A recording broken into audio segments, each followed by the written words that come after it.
This week on Erotic Awakening, power exchange in an emergency, and you can't learn online. Welcome to Erotic Awakening, an exploration of all things erotic. If you are offended by adult topics or prohibited by law, we recommend you stop listening right now. This week, patron supporters received bonus content from OnlyFans Jenny Citrus, as well as early access to the podcast, a free version of the audiobook Polyamory Toolkit, free ebooks, exclusive chats, members-only Discord access, and other content. For as little as $5 a month, you can help support the show and get an ever-expanding list of our bonus content. Head over to patreon.com/Erotic Awakening today. Thank you to all of our supporters. Hi, Dawn. Hi, Dan. I want to talk about a topic that has come up for us recently. It was not on purpose, that's for sure. It was not on purpose, but we are in a long-term power exchange relationship. We've been in this power exchange relationship for about 20 years. And over those 20 years, because of life, we've been in a variety of crucial or critical or emergency situations. We have, and one of them even recently. This last one, and I assume podcast listeners, you are caught up, maybe you're new. We will give you the super brief rundown. Dawn and I are full-time RVers, which means we live in our RV. We were going from point A to point B. We had an automobile accident. It killed the truck and it wounded the RV. You and I were fortunately not at all, other than shock and little pings and pangs. We were okay. Yeah, we ended up being okay. And you know what? Our poor trailer, it's got some dings and dings, but it might have to be euthanized. We'll know this week. That's a hell of a way to put it. Right. Well, the truck, yeah. So the truck was totaled and replaced. The travel trailer, we call it the RV, but the 30-foot box that we live in is dinged up and binged up and is getting evaluated this week, and we'll see if it makes it through the evaluation. If it's a horse with a broken leg or not. Right. So what I want to talk about, Dawn, is how do we in general respond to emergencies, and more specifically, perhaps this specific situation. How did our power exchange help or hinder this situation? Now, let's get past, we had the accident, we're off to the side of the road, and initially you and I are both in this state of shock, which I don't know if it's the correct medical term, but it certainly is an emotional state. Yeah, so it was absolutely shock, and like you said, a mental state that we were in after it happened as well. So mine was definitely physical with the way I was shaking and stuff. So yeah. Physical and mental. And I had just seen you. So power exchange wise, I had just seen you incapacitated. Okay. So that kind of fits in there, right? So I just saw my leader incapacitated. So Dan had passed out, and that shakes me up because we do have a power exchange, right, relationship. So I had to kick in with the calling 911 and the feeling like I had to take control because you weren't available, even though the control at the time was screaming until I called 911. But then I had that bit of confusion of, am I supposed to be totally in charge, right, or not? And you kind of took over again. But once we got to the hotel, once the vehicles were towed away, and let me just to pause there for a moment. There is the point where neither one of us is in charge. We are reacting. The cop shows up, right? The tow road trucks, crew, the tow trucks, and they do what they do, and we're very grateful. Absolutely. That they just said, "Here's the next step. Now here's the next step. Now here's the next." They step. knew what they were doing. Absolutely. So they knew the things, and then one of the tow truck drivers found us a hotel. Right. So let's pick it up from the point hotel. We're checked into the hotel. Right.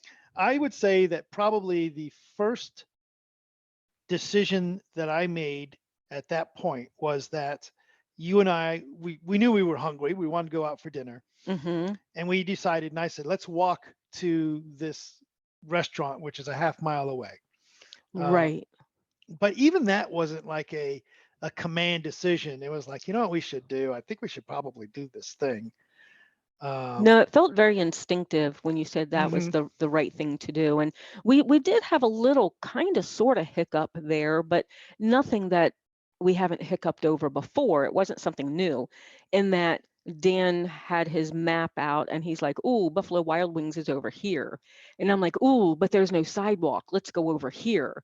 And you're like, "But my map says there's no food over there, so we're going over here." So, mhm, there was a little bit of tug there for a second because me, I'm like, so am I, is it helpful for me to make decisions for you right now? Or, I kind of right. got into that and you kind of, without any force, you just kind of said, no, this is the thing that we're doing. So that And is that's our, what we did. yeah, that is the first takeaway from this is that in a long-term power exchange relationship, even in a situation that is that abnormal, if you have been practicing your power exchange, you don't have to rely on skill or technique because you have instinct. Hmm. I instinctively said, as you pointed out, I decided we're flooded with adrenaline and all this kind of stuff. Let's take a half-mile walk and see. And it also verifies that our bodies are in as good a shape as we think they are.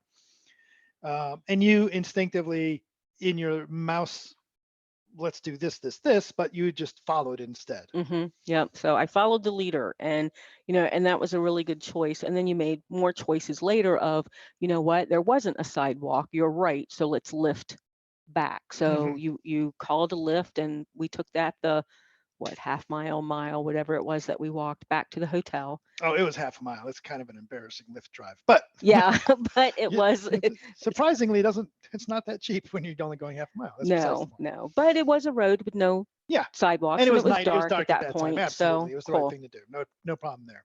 But then we get back to the hotel. Hmm. And you're sitting there with the laptop open and you're looking at car rentals, maybe, So or I, another hotel. at this point, we make it through the night. We wake up the next day, and there's a couple things we both, this is not me being leaderly. This is a couple things we both recognize have to happen. One, the hotel they put us up in, nice hotel. Two, think it expensive. We can't afford this fancy place for weeks that we may be here. Hmm.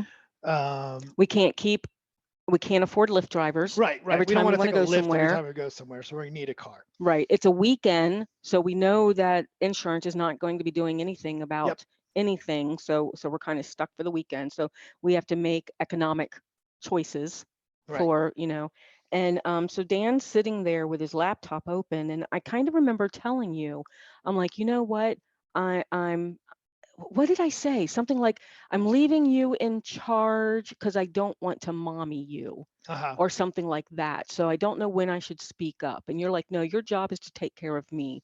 Make sure you're speaking up when you think you need to speak up. Hmm. So I remember that. And I remember telling you, I am not in.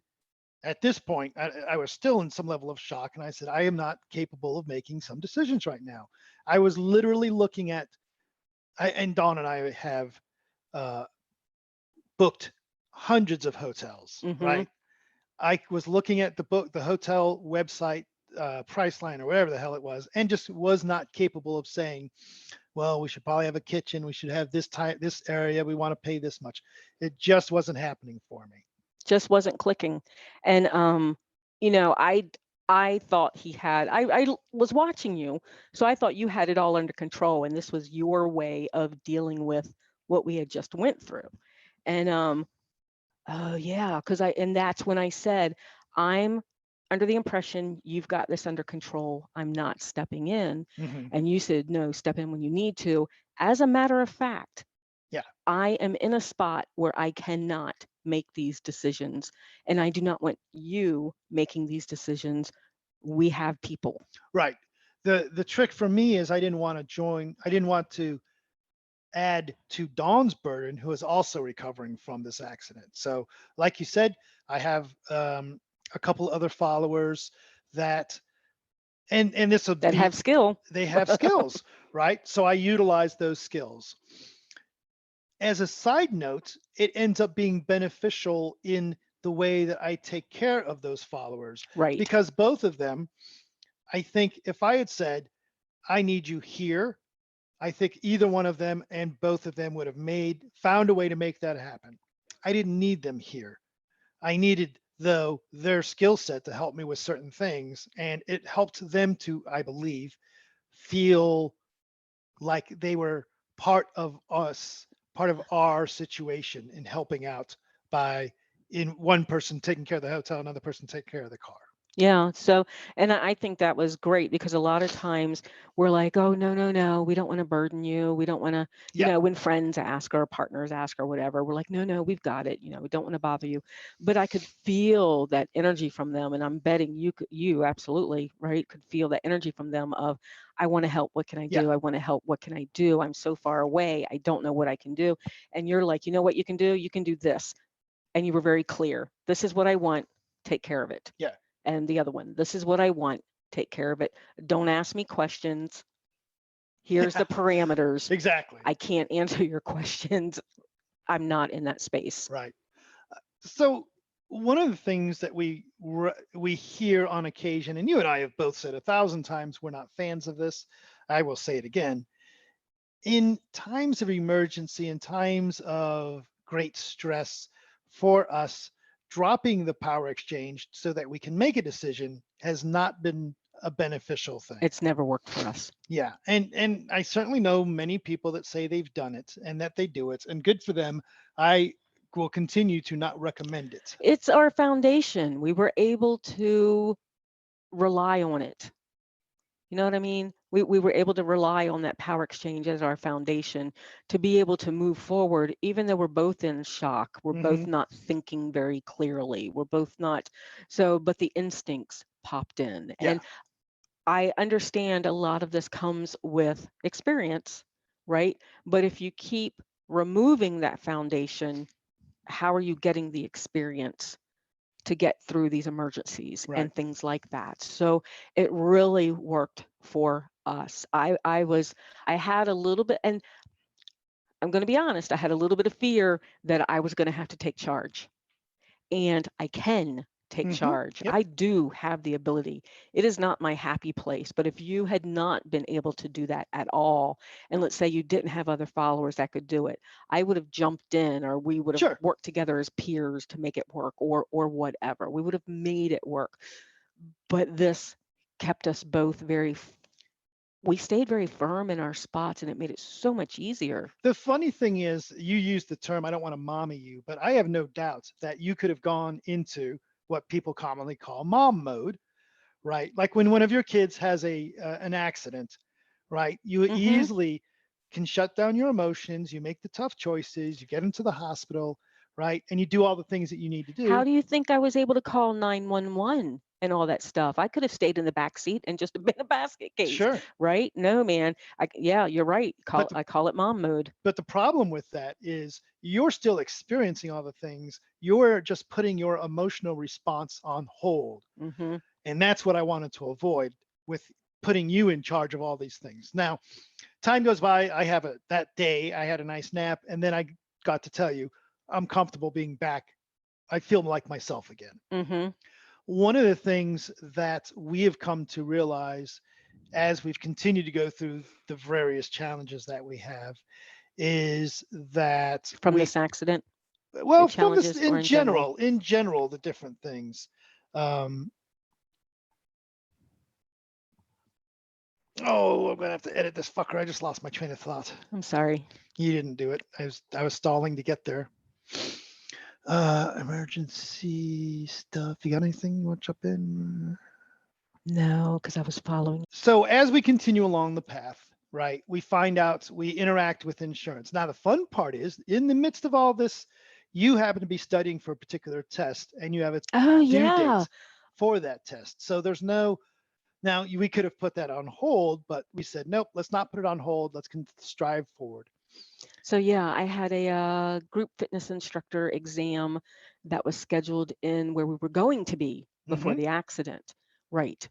So that led us to one of the situations we were in is that we got to a point where it is the day we must purchase a truck. Um, the the reason why isn't important, but we had to have a truck on that day, or it would have cost us $1,200 to take an alternative route. So I simply did it, right? And I committed us as a couple in a relationship. I committed us to 60 some $1,000, because brand new trucks are stupidly expensive, in debt to make this happen. And that was something that you just didn't feel. Well, you tell me what your experience of that was, because Oh I my just kind of took it God. over. You And took over all of this, and I am not used to not. Um, I take a lot of pride in that I have voice in our relationship, right? Mhm. Doesn't mean that you listen to what I have to say, but I usually have something to say. And this time around, you're like, no, you've got that exam, study your exam. So you're going to focus on that. And then you, Dan, you're taking care of the insurance, you're taking care of the truck, the buying the truck, and you just took all of that over, which meant I could study for my exam. Well, then I have to drive 2.5 hours, right? So trucks totaled on one day. We have to buy the next day to do what we have to do the following day with the trailer, right? So I come back from the exam. So I've driven 5 hours back and forth New York. I've taken a 3-hour exam. I come back, I walk in the hotel door. I mean, I'm ready to just drop everything. You're like, don't take off your shoes. We're going for a truck. And I'm just looking at you and I'm like, yes, sir. And I turn back around and I get in the car that we've rented and we go do the truck thing. And you're like, so I've done this, and this is what it's got. And I'm sorry, you didn't say I'm sorry it's white, but don't question me when you see that it's white. And Mhm.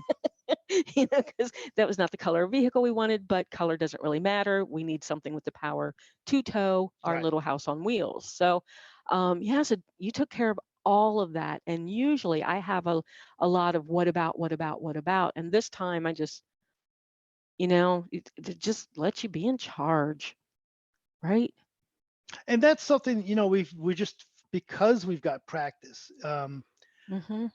You didn't it's practice. It's the practice of not being attached, Mm, right? Where you didn't really have any great needs out of this truck that you knew I wouldn't already have compensated for. mm-hmm. So you didn't feel slighted, or Mm-mm. the energy of I must be part of this decision making process. I don't know how the hell you did it because you also put in a full day of work. So, you had a full day of work Hmm. and dealt with insurance, two different insurances, and dealt with three different car salesmen trying to find a truck in the area on the last day of the month. And, so that was crazy. Got a lot of respect. I feel like fist bumping you, man. I got a lot of respect for There you. you go. All right, there you go. So that was a lot of work. And I passed my exam. Yep. So that was like a plus all the way around. But if Dan had been um wow, I didn't even know how to word this. If Dan had been, I'm just going to jump in. If Dan had been a peer husband, Hmm. I would have been well, did you think about, and sometimes I do this. Did you think about, but I just didn't do that this time. Hmm. We were just in the groove with the whole thing. And I had Right. total trust that you had figured this out. And you actually figured out some of the questions that I would have and answered them before I spoke them. So that was kind of neat. I'm Just the getting to know concerns you, I guess. after 20 some years of, yeah. So regardless, we are physically okay. Yes, We that's the still have important some part. more financial stuff that I will sit back on and know you've got it covered, and will also speak up and say, but if you need my opinion, let me know, Hmm. right? Because you don't want me to just step back, step back. Right.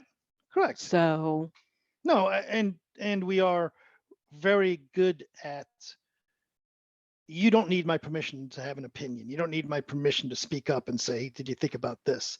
But you do have the ability to shut the fuck up when I tell you to shut the fuck up, or to mm-hmm, say, I've heard what you have to say. I'm going to go make a decision. However, terminology that I use. exactly. So, Dawn, we have this brand new truck. You know what we're going to do? We're going to drive to Texas, Toledo, Toronto, Pennsylvania, Detroit, Kansas City, Chicago, Tulsa and Minnesota. So keep up with all of our events, including our Zoom events, our book news, our discounts. We've got some classes coming up, everything.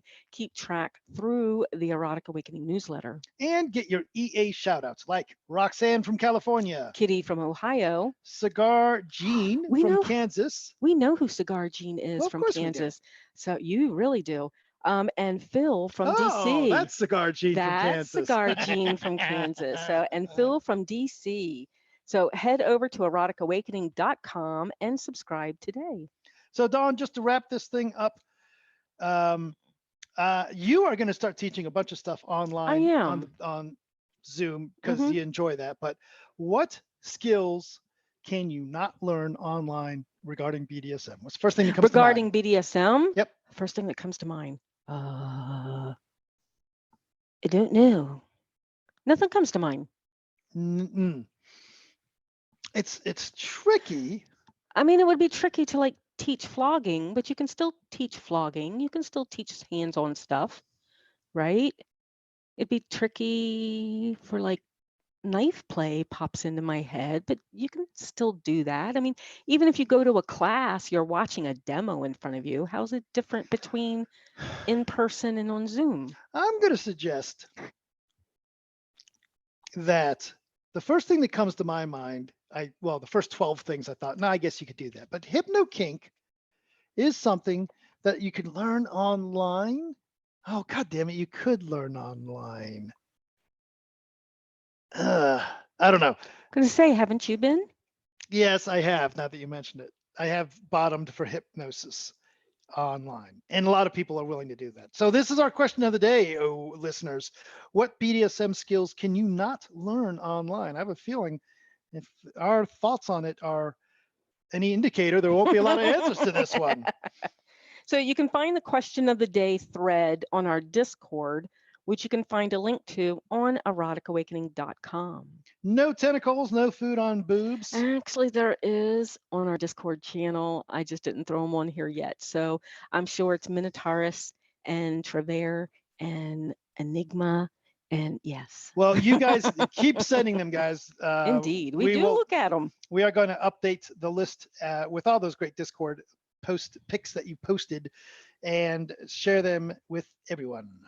Awesome. So I'm a little behind on Instagram. I think the last pictures were of the accident, but and we have on our notes places we've been parking. Well, we're not. It's parked in the fixer-upper spot right now. It's just parked in the fixer-upper spot. So find places that we're going. We post randomly on Instagram, and some of them are fun. Take a moment to support the podcast. Rate us on Apple Podcasts, Google Play, Stitcher, Spotify, or wherever you listen. Or just tell your friends. Feel free to reach out to us. We love interacting with you. Contact us with questions, podcast comments, or just to say hi. You can find us on FitLife as Dan and Dawn. We are Erotic Awakening on Instagram. Use the links from the Erotic Awakening website for Facebook and Discord. Or just email us at dananddawn@eroticawakening.com. Bye, Dawn. Bye, Dan.